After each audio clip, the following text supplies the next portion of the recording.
I'm not even going to bother calling you losers because this is the third time that I've had to record this video, so there's certainly only one loser here this week.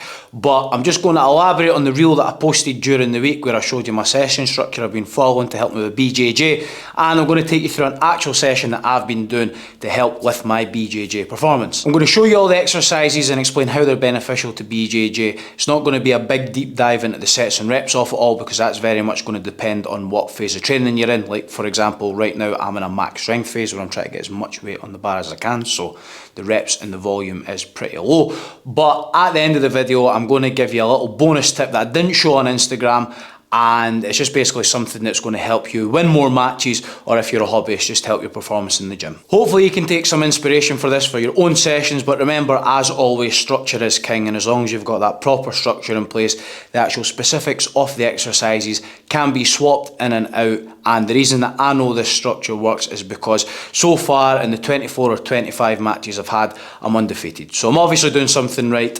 And yeah, hopefully you can get a few ideas to take away for your own gym sessions. So to start off with is something that pretty much any athlete should be doing at the start of their gym sessions, and that's plyometrics. These are an absolute must for any athlete in any sport, and these are going to help increase your tendon stiffness, be more reactive, and ultimately just move faster and more explosive and more dynamic on the mat. I stick to mostly lower body plyometrics. There are some upper body plyometrics that you can do, but I catch them elsewhere in my training, and especially for my style, when I'm on the mat, I'm very throw heavy. I like to be explosive and dynamic, or at least I try and be anyway. So these are an absolute must, and I need to make sure that I put as much effort into these and being as explosive and dynamic as I can. Take a shot every time I've said explosive and dynamic, but I need to make sure that I put as much effort into these as I would when I'm lifting a heavy weight if I want to get the maximum benefit out of it. If you're a butt scooter and you pull guard, these probably aren't going to be quite as relevant to you because there's a lot less dynamic movement. However, there will be a lot of other areas on the mat that these do help you with. So if you are a butt scooter, make sure that you don't skip your plyometrics. Now for the first lifting exercise is going to be my main lower body lift, which is deadlifts. Deadlifts are probably the best all-round exercise you can do as a grappler.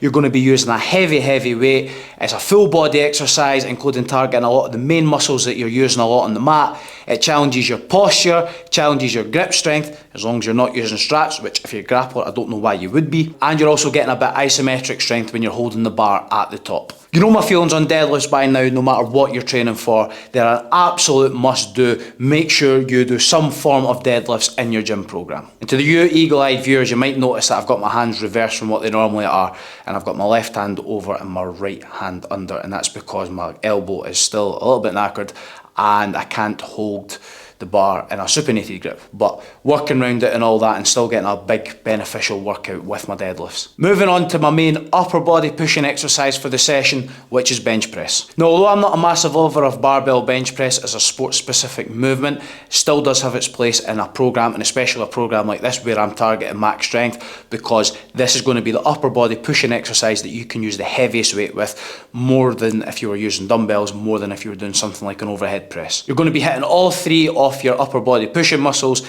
your pecs, your triceps, and also your front delts, which is probably the upper body pushing muscle that you're using most when you're on the mat. Obviously, when you're in a position on the mat that you're pushing, very rarely do you ever push two hands at the same time, and genuinely you've got one hand out here and one hand's a bit higher and you're kind of all over the place, and that's where dumbbells I think are a more beneficial sport specific exercise, but I do them elsewhere on one of my other gym days. So for this session, bench press does the job. Now for exercise 3.5, make sure that you like the video and subscribe.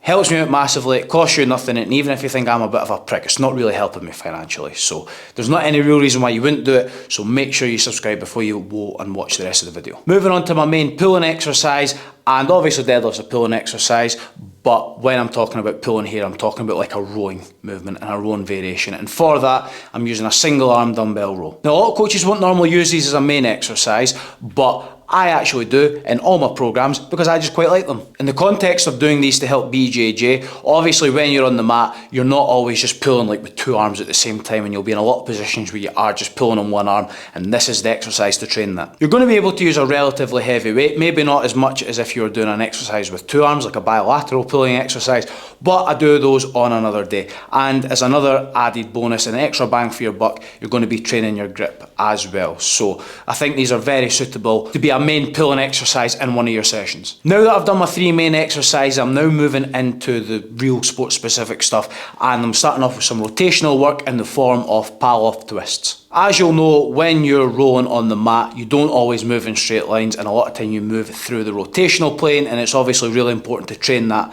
and be strong through that, and power-off twists are a great exercise to do so. Doing these on the cables are great to keep constant tension all through the movement, and as you can see here, I'm trying to keep my shoulders and everything as still as possible, and I really want my core to be doing all the work and rotating through my torso rather than like jerking with my shoulders. My other go-to for my rotational work is landmine twists, which I'll do if I want to let loose a wee bit and be more dynamic through my rotational movements, but for this session here I just want to keep everything tight and make sure that it's my core that's doing all the work and not my shoulders and my back or anything. And the last thing I'm doing in this session is something very, very specific and something you probably will never do in any other sport unless you're a grappler, and that is a ball squeeze. The only way I can describe it, but unfortunately not the good kind. Now this is working my isometric strength, which if you don't know what that means, basically just means holding, and the whole idea of this is I want to keep constant tension on that ball when I'm squeezing. I'm not just like holding on so it doesn't go to the ground. You don't really need to hold that much for that. I'm squeezing that as hard as I can and trying to keep as constant tension on for the duration of my hold. As you'll know, there's a lot of positions on the mat that you get into where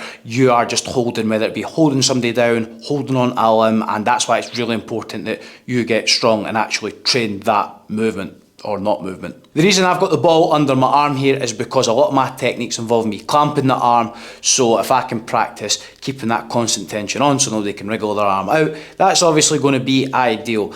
And the most common one you may have seen before is you can get the medicine ball in front of you and hold it in almost like a rear naked choke position, and obviously practice that squeeze. And the way that I'm doing my sets here is I do 30 seconds one side, 30 seconds on the other, have a little rest, and then repeat that twice through. So you're doing a 3-minute total squeeze, a minute and a half each side. Now the little bonus tip that I didn't put on Instagram, and something I've been doing at the end of my sessions to help my game and what I want to work on just now, is conditioning. And I know that eye rolls and face palms have just happened there, but please hear me out. You can never be too fit, and take it from someone whose fitness has never let them down in a contest yet, but I do think it's got room for improvement, and I think if I make myself a wee bit fitter, I can probably use that a lot more to my advantage. So yeah, I'm just adding in a little bit extra conditioning at the end. I don't do the same routine every session, but as all interval training, I do it just in different sort of ways. And this session here in particular, I'm doing 20 seconds on, 10 seconds off. Do that 4 times, 2-minute rest, and then repeat that another twice through. I'm showing you the last set here when I'm in the most amount of pain, and this is almost like power endurance because I'm working in those short, sharp, hard bursts, and obviously not much time to rest in between. And as horrible as it is, I know it's going to be beneficial to me when I'm on the mat. And also, the rowing machine is probably the best piece of cardio equipment you can use as a grappler because it is a full-bodied movement whilst targeting the main muscles, your pulling muscles that you're using most of when you're on the mat. And you can almost make it as well like a power endurance sort of workout as well as like an actual cardio workout. And that's what this sort of routine I'm doing is here. Because obviously you can put quite a high resistance on it, and every pull has got to be like a max effort to get it moving. So yeah, if you are doing cardio, I'd be primarily doing it on the rowing machine. However, that doesn't necessarily mean that you can't do running, cycling or something like that. I feel like this was very low energy, but third time over 2 days that I've recorded this video. So if I don't get it right this time, it's probably just getting sacked off. I tell myself that, but then ADHD will kick in and I'll just have to redo it again. Social media is linked in the description below, and I've had a few messages in the last few weeks from people that have just found me on here that have then went onto my Instagram, and this is just an extension of Instagram. Go over there, you can follow my stuff on a daily basis. Coaching inquiry form is also linked down below as well if you want help with your training, whether you're a BJJ athlete or an NA athlete, or you just want to train to look good to go out the weekend and shag birds. I can help you out. Fill out that form, or if you want, you can go on Instagram and just send me a little message. The link for Shite is also down below there as well, which is my free DIY coaching program I've put together to help you be your own coach. So if you want something for free, go down there, get on that. That's all from this loser, and I will see you next time. Bye.